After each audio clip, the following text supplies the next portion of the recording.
एक दिन हजरत मरियम अलैहिस्सलाम ने अपने बेटे हजरत ईसा अलैहिस्सलाम से फरमाया, बेटा, आज मेरा दिल चाह रहा है कि मैं कुछ फल खाऊं, क्या तुम मेरे लिए कुछ फल ला सकते हो?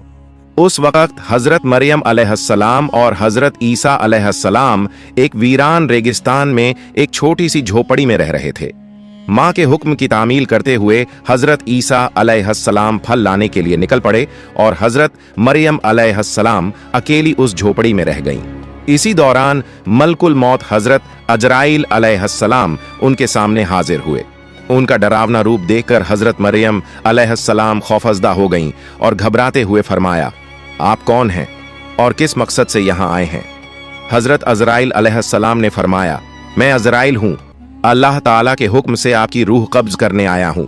दुनिया में आपका वक्त मुकर्रर हो चुका है, अब आपको आखिरत के सफर के लिए तैयार हो जाना चाहिए।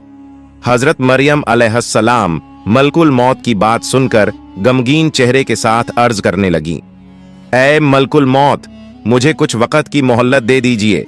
मैंने अपने जान से भी अजीज बेटे को फल लाने के लिए भेजा है, वो कुछ ही देर में वापस आ जाएगा। मैं इस दुनिया से रुखसत होने से पहले बस एक बार उसे देखना चाहती हूँ, उसे अलविदा कहना चाहती हूँ और जाते जाते उसे कुछ नसीहत करना चाहती हूँ। जब वो वापस आ जाए फिर आप मेरी रूह कब्ज कर लीजिए। मेरे इस काम में एक लम्हे की भी देर की इजाजत नहीं है। अल्लाह रब्बुल आलमीन ने हर जान के लिए मौत का एक मुकर्रर वक्त तय कर दिया है।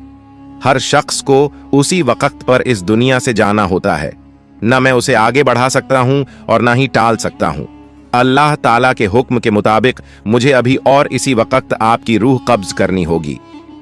हजरत अजराइल अलैहिस्सलाम की बात सुनकर हजरत मरियम अलैहिस्सलाम बोल उठी, मैं मौत से नहीं डरती और ना ही अल्लाह के हुक्म की नाफरमानी करने वाली हूं, मगर अफसोस इस बात का है कि मैं आखिरी वक्त में अपने बेटे से एक लफ्ज भी ना कह सकी और उसे एक बार देख भी ना सकी। खैर, अल्लाह ताला जो कुछ भी करता है बेहतर करता है। अपने बंदों की भलाई के लिए ही अल्लाह जो कुछ करता है बेहतर करता है। इसके बाद हजरत मरियम अलैहिस्सलाम ने हजरत अजराइल अलैहिस्सलाम को अपनी रूह कब्ज करने की इजाजत दे दी। मलकुल मौत ने अल्लाह के हुक्म से उनकी रूह कब्ज कर ली और उनकी जिंदगी का सफर मुकम्मल हो गया। उनका पाक जिस्म झोपड़ी में सुकून के साथ पड़ा रह गया। कुछ ही देर बाद हजरत ईसा अलैहिस्सलाम जंगल से फल लेकर वापस लौटे। जब उन्होंने अपनी वालिदा को खामोश लेटा हुआ देखा तो ये समझे कि वो आराम कर रही हैं, लिहाजा उन्होंने उन्हें परेशान नहीं किया। मगर जब काफी देर तक कोई हरकत ना हुई तो उन्होंने अपनी मां को हिलाया।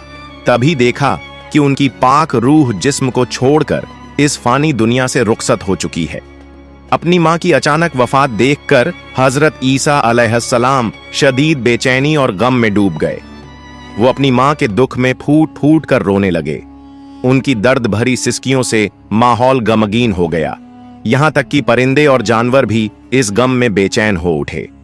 कुछ देर गम में डूबे रहने के बाद उन्होंने सोचा कि अब अपनी वालिदा के जनाजे और दफन का इंतजाम करना चाहिए। मगर मुश्किल ये थी कि वो ऐसी जगह पर थे जहां दूर दूर तक कोई इंसान मौजूद नहीं था। लिहाजा उन्होंने अपनी मां के दफन के लिए किसी मदद की तलाश में निकलना शुरू किया। कुछ दूर चलने के बाद उनकी मुलाकात कुछ लोगों से हुई जो उनकी तरफ आ रहे थे। हजरत ईसा अलैहिस्सलाम ने उन्हें अपनी वालिदा के इंतकाल की खबर दी और अर्ज किया, मेरी वालिदा का इंतकाल हो गया है, क्या आप उन्हें दफनाने में मेरी मदद कर सकते हैं? उन लोगों ने जवाब दिया, ऐ अल्लाह के नबी, हम असल में इंसान नहीं बल्कि अल्लाह के भेजे हुए फरिश्ते हैं। हम जन्नत से आए हैं ताकि आपकी वालिदा हजरत मरियम अलैहिस्सलाम के जनाजे और दफन में शरीक हो सकें। हम उनके कफन, खुशबूदार अत्तर और दफन का सारा जरूरी सामान साथ लाए हैं। इसके बाद हजरत ईसा अलैहिस्सलाम ने फरिश्तों की मदद से अपनी वालिदा का जनाजा और दफन की तकरीब पूरी की। अपनी मां के इंतकाल के बाद हजरत ईसा अलैहिस्सलाम बैतुल मुक़द्दस वापस लौट आए।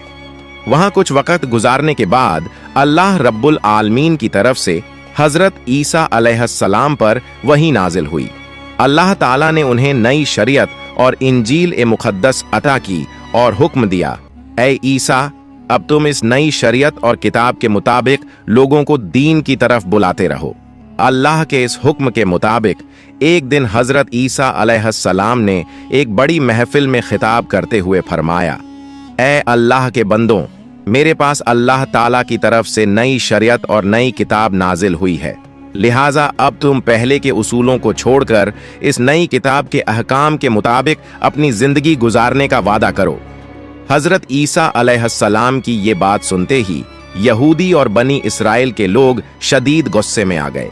उन्होंने गुस्से से कहा, अब तक हम तुम्हें एक नेक और सच्चा इंसान समझते थे, लेकिन अब तुम हमारे बुजुर्गों के दीन को तबाह करने की साजिश कर रहे हो। तुमने खुद एक नई शरीयत गढ़ ली है और अब उसे हम पर थोपने की कोशिश कर रहे हो। लेकिन याद रखो, हम तुम्हारी इस साजिश को कभी कामयाब नहीं होने देंगे। अगर तुमने अपनी ये तहरीक बंद नहीं की तो हम मजबूर होकर तुम्हें कत्ल कर देंगे। हजरत ईसा अलैहिस्सलाम ने उनके इल्जामात और धमकी का जवाब देते हुए फरमाया, तुम लोग मुझे कत्ल की धमकी दे रहे हो, ये मेरे लिए कोई